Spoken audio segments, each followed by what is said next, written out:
Assalamualaikum warahmatullahi wabarakatuh. Perkenalkan, nama saya Ika Rahmatan dari kelas 95 FIL. Nah, di video kali ini kita akan mereview sebuah buku di mana menurut saya buku ini sangat recommended sekali dan akan banyak membantu kalian untuk meningkatkan kualitas komunikasi Anda. Ini dia bukunya.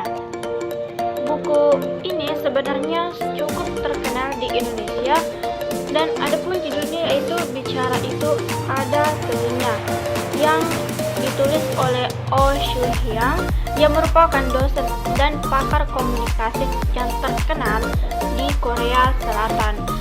Sebenarnya buku ini jika dicari dalam versi internasional judulnya bukan Bicara Itu Ada Seninya, tetapi The Secret Habits to Master Your Art of Speaking. Itu adalah judulnya jika dicari dalam versi internasional. Buku ini merekomendasikan buat kalian yang sangat tertarik dalam berkomunikasi, baik itu dari segi pelajar, mahasiswa, calon pekerja, orang yang bekerja di kantoran, maupun kalian yang memiliki pasangan hidup dan memiliki masalah komunikasi dengan pasangan Anda. Nah, dalam buku ini yang pertama kali dijelaskan oleh Oh Soo Hyang adalah 5 keterampilan komunikasi yang sangat efektif. Baik, yang pertama, menciptakan kesan pertama yang baik. Banyak orang gagal melakukan presentasi ataupun berbicara dengan orang lain ketika pertama kali berkenalan karena kesan yang ditimbulkan ditolak oleh audiensnya. Contohnya, ketika dia melakukan berbicara atau memulai pembicaraan, dia cenderung untuk membanggakan atau memuji dirinya sendiri. Itu akan membuat audiens sangat tidak respect dengan hal itu. Jadi, untuk kalian yang sering melakukan hal tersebut, di buku ini ada tips yang disarankan oleh Oh Soo Hyang dan Anda bisa menggunakan salah satunya. Yang kedua, menciptakan pembicaraan atau presentasi secara logis, yaitu sesuai dengan aturan berpikir manusia. Anda perlu menjelaskan atau harus menjelaskan secara substansial apa, mengapa, Anda perlu mengetahuinya dan bagaimana, dan apa pendapat Anda atau hal yang diinginkan oleh audiens Anda. Dengan mengembangkan komunikasi yang logis akan membuat audiens atau lawan bicara Anda akan mampu menangkap secara jelas apa yang Anda sampaikan. Yang ketiga, menguasai seni bercerita.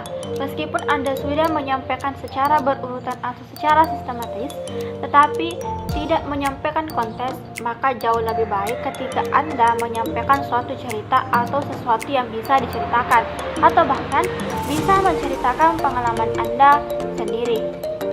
Yang keempat, mengendalikan rasa takut. Banyak orang yang tidak mau berkomunikasi dengan orang lain atau dengan lawan komunikasinya karena rasa takut yang ia miliki.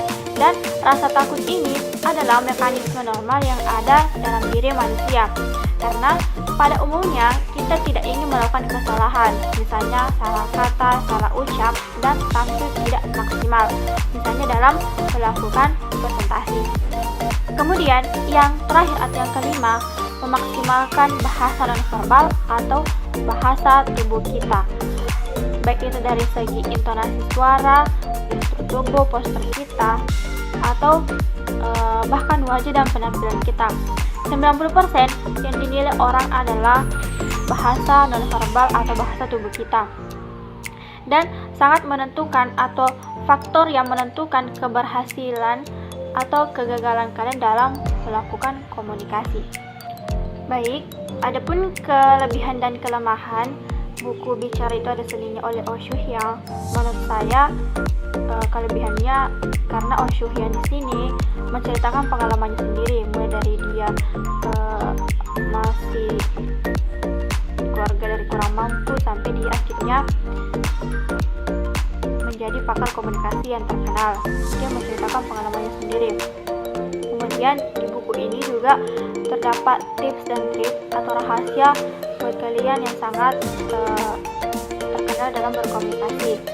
Kemudian yang kelemahannya, menurut saya tidak menemukan kelemahan apapun di sini, karena karena mungkin ini sangat rekomendasi sekali buat kalian yang bermasalah dalam berkomunikasi, termasuk saya, karena sebenarnya saya juga tidak terlalu efektif dalam berkomunikasi. Baiklah, cukup review dari buku Bikin Itu Ada Seni oleh Osho Yang. Semoga bermanfaat buat kalian semua, termasuk saya. Terima kasih. Assalamualaikum warahmatullahi wabarakatuh.